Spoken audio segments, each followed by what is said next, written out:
Last presentation of the day. It's probably the most difficult spot to be in. However, I believe Rob has something of substance that most people would be very, very interested in, which is the outlook for 2013 within the Asian market, coming from Nomura. So let's welcome Rob to the stage, please. Thanks very much. It's going to be tough, as just mentioned, but please take your seats. I'm going to talk a little bit firstly about the global outlook, and then really zoom in on where you are here in Asia. And to start off, I've always got trepidation talking to FX guys, because I remember when I left the Reserve Bank of Australia and joined Lehman Brothers back in '97 in Hong Kong. I remember in my first week, the head of FX dealing, he was this pretty big Indian guy who never sat down. He used to walk up and down the trading floor, and he came up to me, a young research guy, and said, "Can you do some work on Aussie Kiwi? I want to see how those economies are doing. Can you tell me, give me a report on that?" And I said, "Okay." I was really nervous. He said, "When?" I asked him when. He said, "Oh, it's okay, it's a medium-term project." So I thought, phew, coming from the central bank, medium-term, I was thinking next month at least. Next day he came up to me and said, "Where's the report?" And I said, "I haven't started yet." And that's when I realized the time difference between FX outlook and research outlook. It was funny because I really worked on it really hard, and the next week I actually gave him the report, and he looked at me and said, "What's this for?" He'd forgotten all about it. Anyway, let me start. And what I've got up here is Nomura's forecasts for the G3 economies. And, first thing I want to make a point which I think is probably missed on a lot of non-economists is just look at the 2012 and 2013 numbers. And this is not just Nomura, nearly the IMF, nearly everyone has these forecasts where growth in all of these economies is slower this year than in 2012. And that gets everyone a bit upset and concerned about growth slowdown. But one little trick I'll tell you from the start is there's big base effects as we get into this year. And what I would get you to focus on is the quarterly numbers. This is quarter-on-quarter growth, annualized. And what you see is actually for all these economies, through the year, growth is picking up. It's just the base effect from starting from a very weak first quarter that's pretty weak. But growth is actually going to steadily improve through this year. And it gets masked in the full year forecasts. So that's important to realize. Just a few comments on the big economies before I move to Asia. US will probably tonight, our time, the Republicans are going to submit this bill where they're proposing a 3-month extension of the debt ceiling to around 18th of May. That's clearly positive news. It means that default risk in the US has gone for the near term. There's still issues, though, in the US. There's the March 1, the sequestration spending cuts automatically kick in. They're going to have to discuss that. And then there's the budget resolution late in March that needs to be dealt with.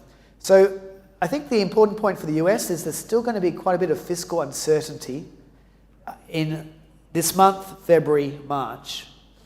And that is weighing on the economy. And, we think you're going to see it next week. The US ISM is out. Judging from the regional ISMs that have already come out, the PMI, it looks like the ISM is going to fall back below 50, probably down to around 46.5. So businesses are getting nervous. They're delaying investment. Households, because their taxes have gone up, are getting cautious as well. So that is delaying things, but it is also leading to a lot of pent-up demand, which I'll talk about later. Secondly, Japan. You can see we've got very strong pickup in growth in Japan, from -3% growth in Q4 to 3.5% by the second quarter. Big turnaround. It's because of the reflationary policies, okay? So they've announced a 10 trillion supplementary budget that's worth 2% of GDP.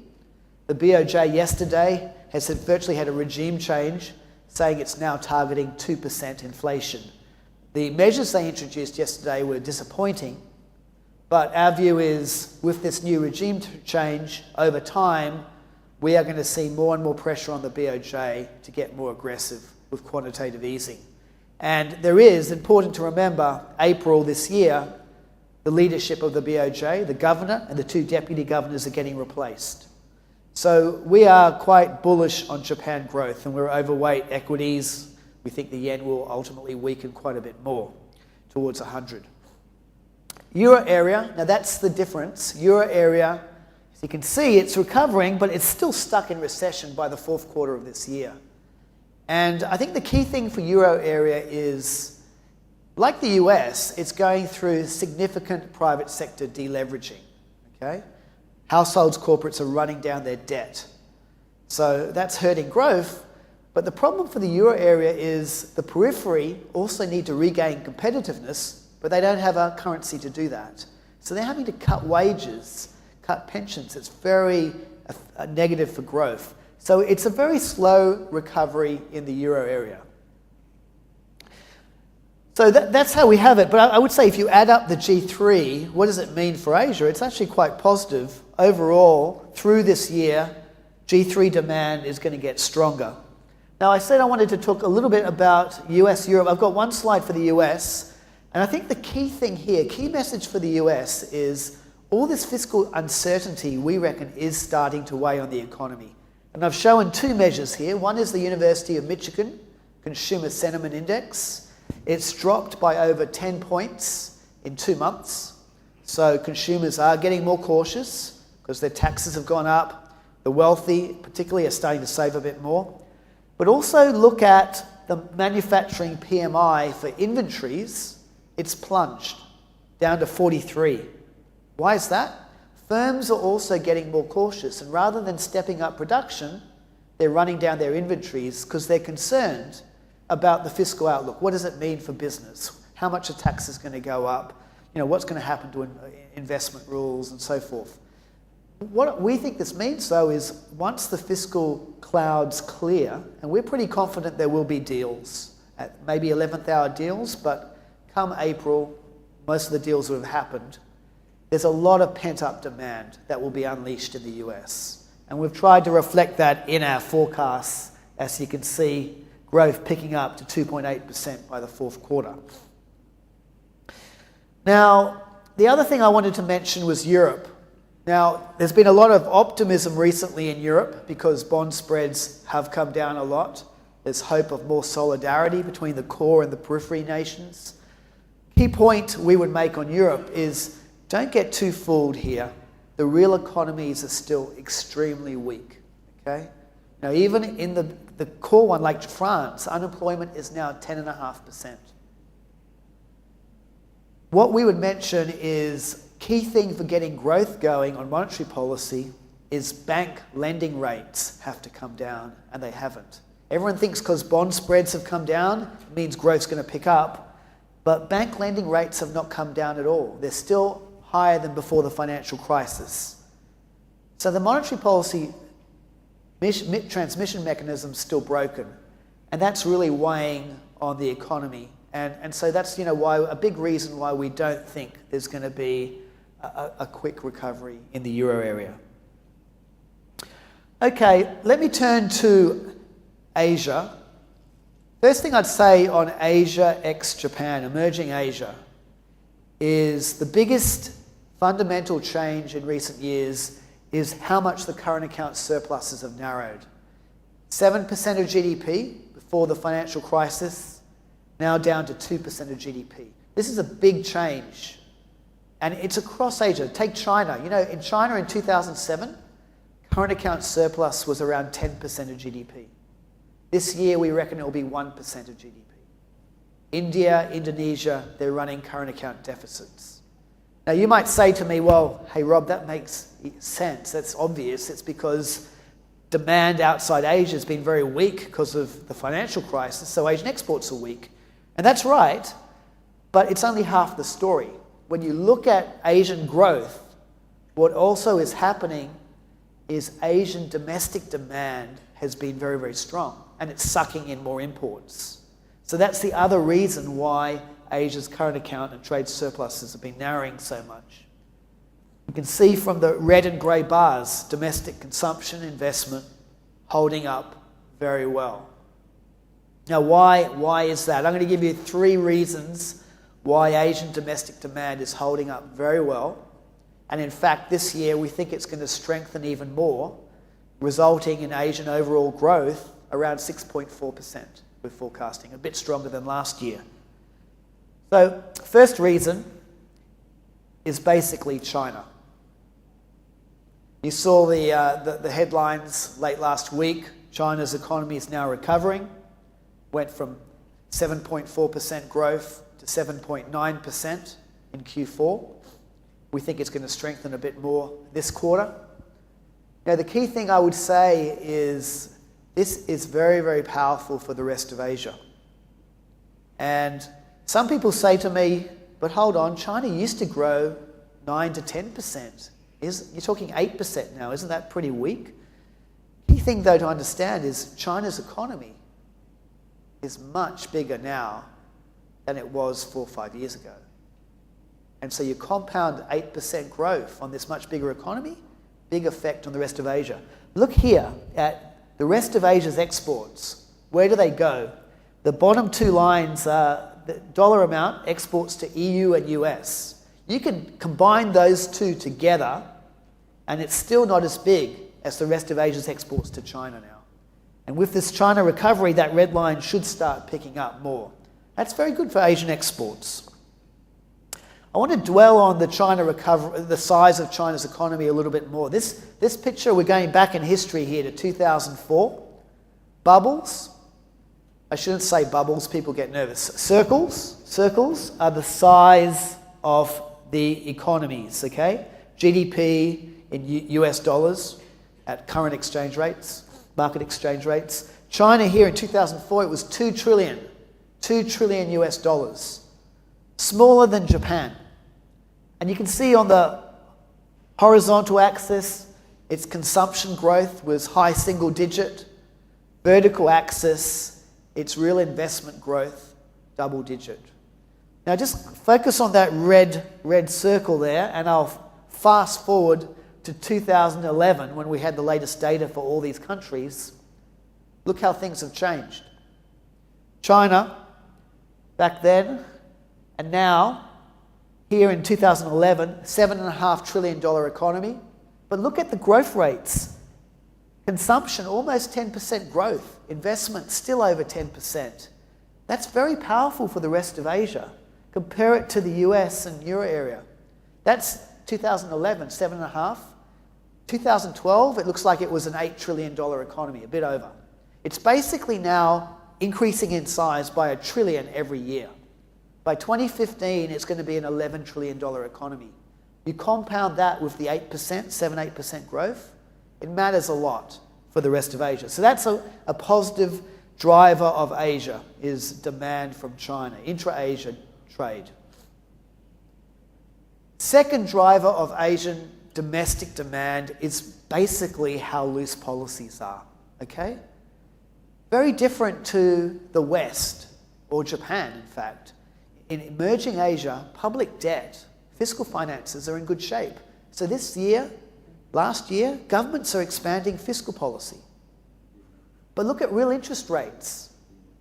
They're very low. Even they've gone a bit positive. In China, they're only around 1% real interest rates. Rest of Asia, about 0.5%. In fact, if you go back the last 6 years, real interest rates have been negative in most of Asia for about 40% of the time in the last 6 years.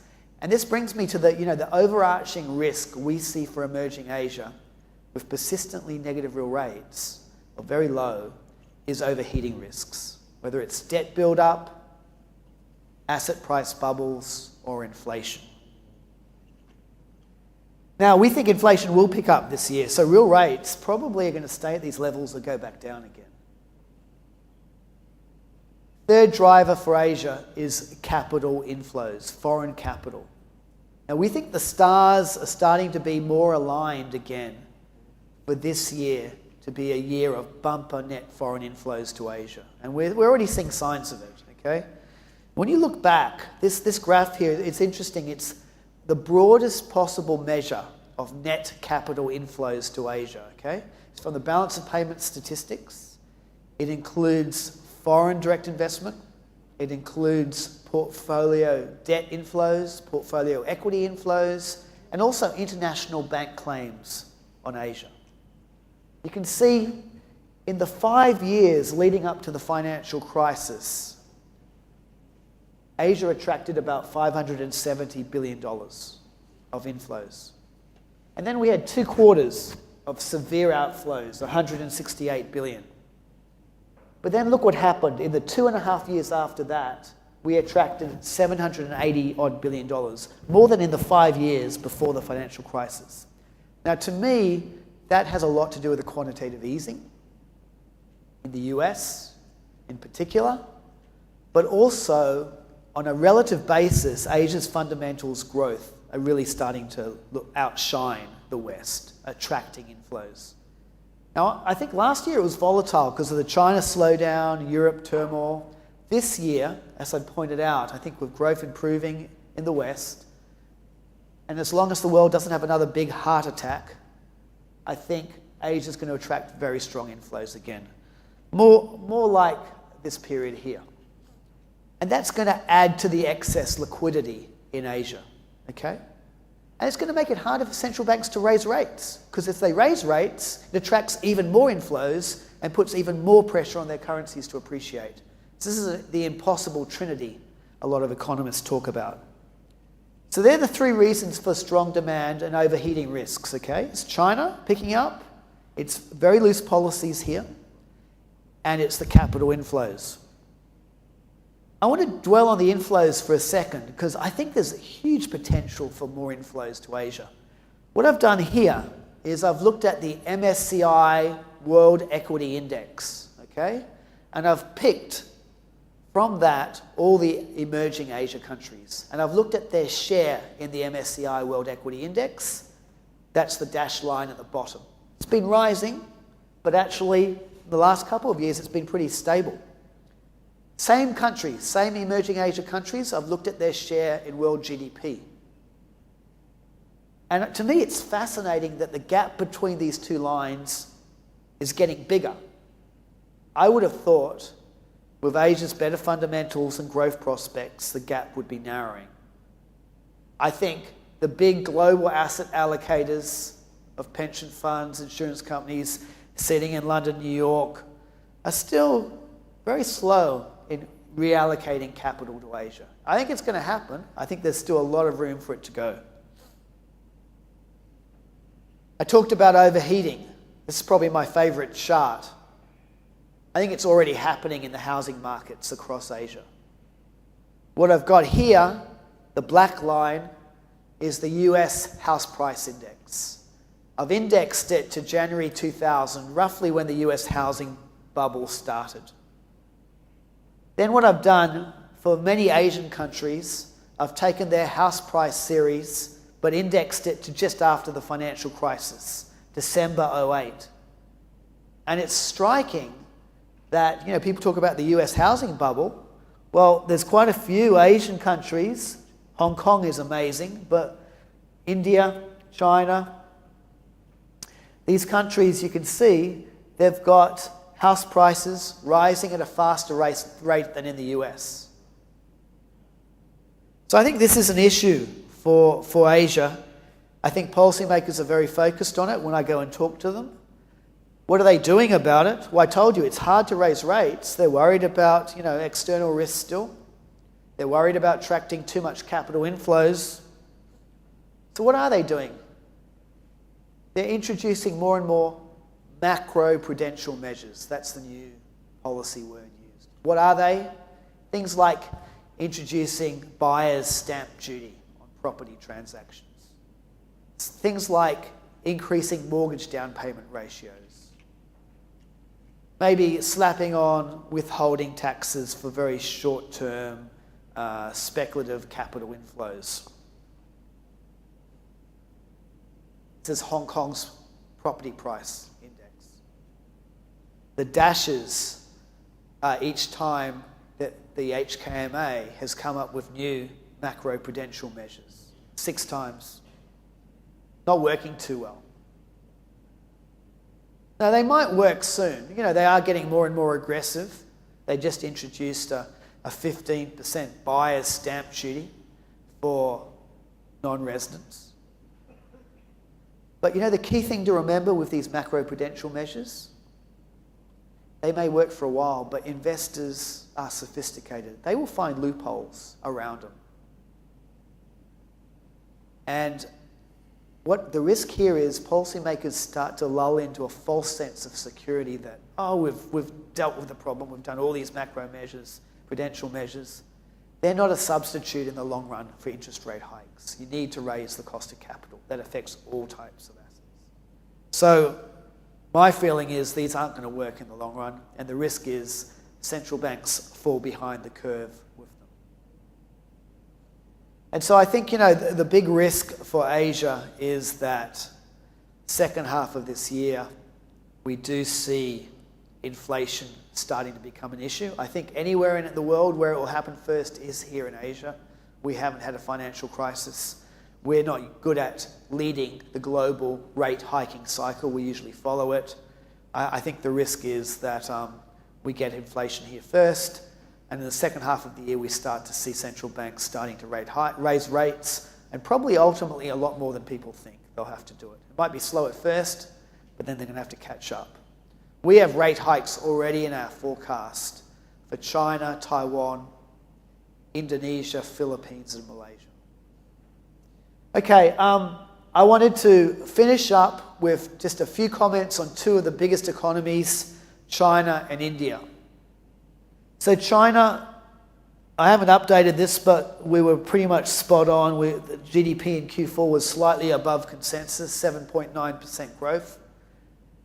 Key message I want to give you for China is this recovery is not going back towards 9-10% growth. Most likely, growth is going to slow down in the second half of the year, back towards 7%. Now, that's not the end of the world. 7% is still decent growth. But at the moment, the consensus expects roughly 8% as far as the eye can see. Why is growth going to slow down? It's basically 2 reasons. It's pretty simple, really. First reason is what's driving this recovery? It's credit. The government, fiscal policy works through, not like in the US or Europe, it works through the banking sector, but actually these days more the shadow banking sector. And what you see here is the broadest measure of financing for the economy. It's called total social financing. It's a relatively new statistic that the central bank developed. It measures bank lending, but it also measures shadow banking measures, bill financing, the amount of loans by the trust companies, which has really taken off, bond issuance as well, and some others. And you can see here what's happened. It's taken off. I'll give you an interesting statistic. In December, last month, total social financing number came out, 1.6 trillion renminbi. You know how much of that was bank lending? 450 billion. Basically, around 60% was financing from outside the banking sector, which is very opaque and not very regulated. Now, the authorities are very aware that this is a big issue. They haven't cracked down yet because they want to get the economy recovering. There's the political transition happening. But our view is perhaps in the next month or 2, hopefully in Q2 at the latest, there is going to be a government crackdown on shadow banking, particularly the trust companies. They're offering unit holders 7 to 8% return. And the maturity is typically 2 to 3 months. What do they do with the money? They're lending it out to property developers, local government financing vehicles for infrastructure investments. And there's a huge moral hazard problem because the banks are actually marketing these trust products but are not liable. They're doing it through their branch networks for the trust funds. And the investors in these trust funds feel that they're either guaranteed by the banks or the local governments. And generally they're not. There's a moral hazard issue. The other issue is the maturity mismatch because the investments of these trust funds are in long-term property or infrastructure projects, typically 2 to 3 years rather than 3 to 6 months. So, there is a growing financial risk here. I could say the same for the bond market. Did you know that the bond market, which has taken off, for Chinese bonds, 98% are rated AA or higher. And there's been no defaults yet. Another moral hazard problem. So, we think there has to be a government crackdown. If there's not, in Q2 at the latest, we would get more concerned of a sharper slowdown in growth.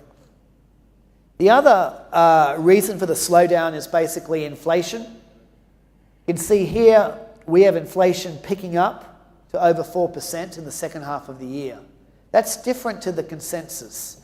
And the thing you have to realize here is that China's potential growth rate, how fast the economy can grow, the capacity to grow without generating inflation, the potential growth rate slowing down. That's normal as economies develop. Actually, it was announced on Friday that China's working age population fell for the first time in decades in 2012 because of the one-child policy. That's slowing down the potential growth rate, which is made up of labour, capital, and productivity.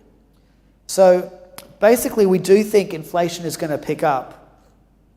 One way to show you this is that potential growth is slowing. If you look at the red line, it's the GDP growth. You can see that during the financial crisis, it dropped to around 7. And if you look at demand supply of the labour market, there was a drop there was excess supply, which happened. But if you fast forward to the latest data, so GDP growth's bottomed here at 7.4, but this time there wasn't a drop in labour demand.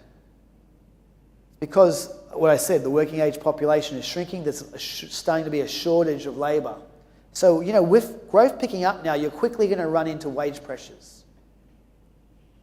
And what do in China, what's the biggest part of consumption? Food. Makes up a third of the CPI basket. So wage inflation, food inflation, we think will take off. So that's China. Beware that there will be a slowdown in growth in the second half of the year because of a government crackdown on shadow financing and the inflation. It's not the end of the world because China's economy is still much, much bigger and 7% growth is still decent for the rest of Asia. Now, final word on India. So far, everything I've talked about, this overheating and everything, basically capital inflows, it's all positive for Asian currencies, okay? And we expect most Asian currencies to appreciate quite sharply, particularly against the yen this year. Okay? Our standouts really are the Philippine peso, Thai baht, Korean won, Taiwan dollar. These are some that we expect to appreciate a lot. The one that we don't expect to appreciate, and in fact we expect it to weaken this year, is India, the rupee. Now, I just wanted to explain why. What's happened in India is there has been a slowdown in reforms since the financial crisis.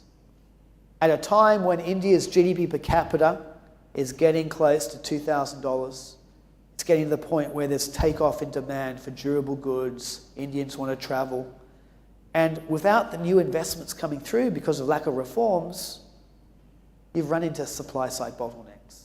What happens when you have bottlenecks? Inflation. And if you've got bottlenecks and you don't have the supply domestically, you import it, and your current account deficit blows out. That's what's happened in India. And probably the biggest area where reforms lagged is fiscal, okay? The budget deficit is over 5% of GDP. Now, since the new finance minister's taken over, Chidambaram, reforms have moved forward. There's been a lot of good announcements. There'll probably be more in the lead up and at the budget, fiscal budget, which comes out late February. But one key thing to realize here is that these reforms are going to lead to short-term pain. What are these reforms? It's basically reining in the budget deficit. That's going to hurt growth. And the way they're reining in the budget deficit, one of the big problems is they subsidise everything. Government subsidise food, fuel, fertilisers. As they rein that in, it's going to unleash the suppressed inflation. So there's going to be short-term pain for the longer-term gain. And the question we ask is, how much appetite does India have to keep pursuing that through this year? They can't just do it for a month or two. There's a lot of reforms that have to happen through this year when there's elections next year in the world's biggest democracy. Our view is that they'll probably start to ease off on the reforms, go back to populist policies in the second half of the year. What happens then? Bottlenecks get worse. Inflation rises again. Current account stays big. Capital inflows stop coming to India. And that's a big issue because, as you can see in this bottom left-hand chart, the current account deficit has blown out to a record of around 5% of GDP. So we do think for India, we're going to struggle to finance the current account deficit in the second half of the year. We reckon the rupee is going to get to around 60 against the dollar. So that's the one caution I would give you in the Asian currency space is INR. It could strengthen a bit near term because of reforms in the lead up to the budget. But after that, you need to get cautious on INR. Rest of Asia, we're pretty positive, and a good way to fund it is really through the yen. That's it. I'm happy to take some questions. I know you're probably eager to get to the bar or put some more chips on the table, but if there are any questions, happy to take them. Questions? All right, Rob. Okay. Thank you very Thanks much. so much.